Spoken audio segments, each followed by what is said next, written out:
Treasury Secretary Steve Mnuchin is pushing back on his timeline on a tax reform bill. He says the failure to reach a deal on health care means having tax legislation on the president's desk by August is, quote, not realistic.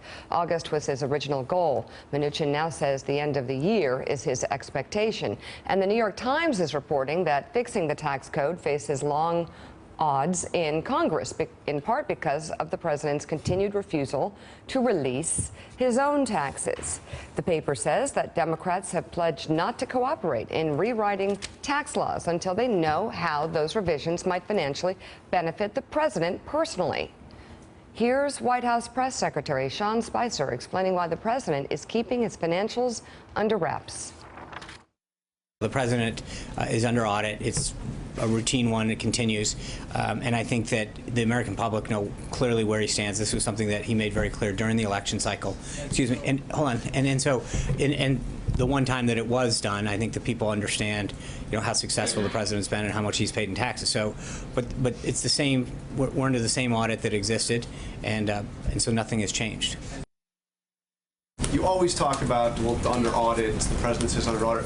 Is it time just to say once and for all, the president is never going to release his tax returns? We'll have to get back to you on that. You want, really? Really? So he may. No, I said I'd have to get back to you on that. I think that he is still under audit. The statement still stands. And now Republican lawmakers are increasingly getting an earful from constituents in their home districts over the issue. Here's Senator Tom Cotton in Arkansas yesterday. My question is, you in Congress and in the Senate have the power to subpoena these tax returns.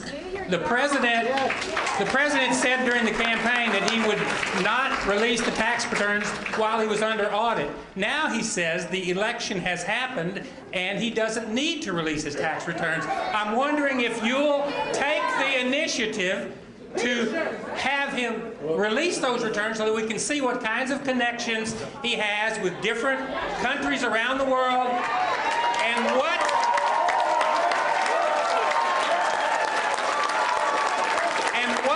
tax proposals would personally benefit him and his family.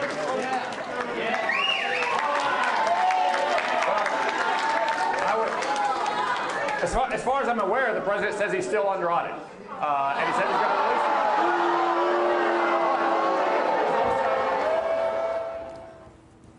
to release it.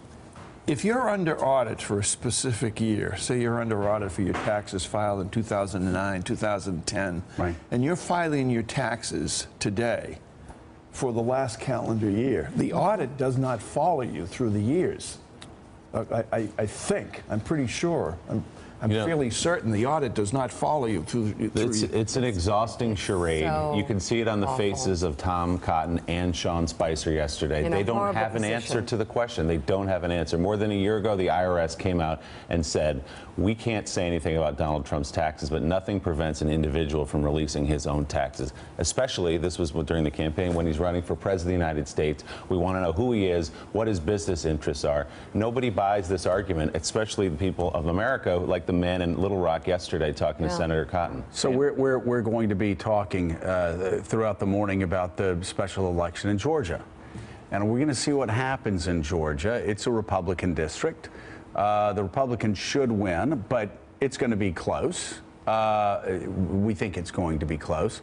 But I will tell you, if for some reason the Democrats pull off a big upset there, and I know how this works, you're going to have a lot of members of Congress looking at the White House, and in the future, when they see Republicans starting to lose special elections, if they do, they're going to say, you know what, I think you may be right.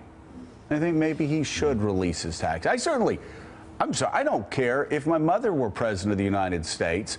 If I were in Tom Cotton's position, I'd say, you're right, she should release her taxes, just like the rest of us.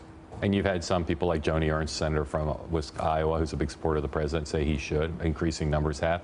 He could, of course, release his income, his charitable deductions. There'd be no danger to the audits. I've been through these issues a lot. The pressure is big now, and the resistance to the president has picked this up as a major issue on tax day. And in the past, presidents, of course, have released their returns and summaries of their returns, and so it only heightens the fact that he hasn't done it. And just say quickly on Georgia, if the Democrats win, people won't be overreading it. It will be a huge deal if this guy gets to 50% today. And Joe, would you need a Democratic win in Georgia tomorrow to be in Tom Cotton's position and see that he's in a really bad position with his constituents? Tom Cotton's in a horrible position. I'm going to say again, I salute Tom Cotton for actually going. Unlike a lot of other senators hiding from their constituents, good for Tom Cotton. That will pay off in the long run, taking those tough questions. But what's your takeaway if you're Tom Cotton? Well, I'm just different. I mean, I'll just say it. I'm just different. I would say, yeah, he should release his tax returns. I'm not talking about from Tom Cotton.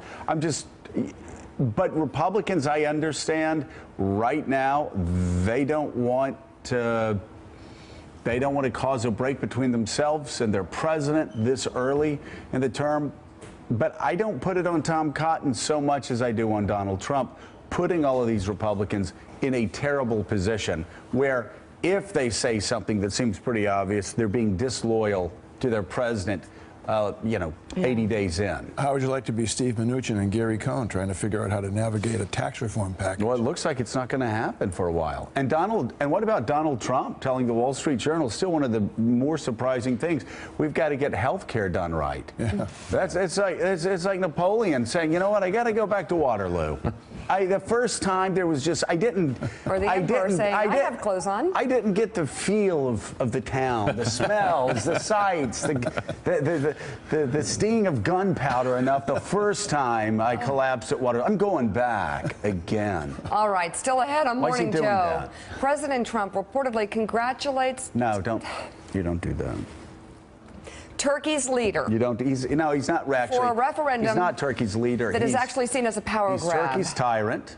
To many of our allies. He stole the election. It's painful. There needs to be a recount. Well, and yet Trump is congratulating a guy for stealing an election and seizing power for another decade.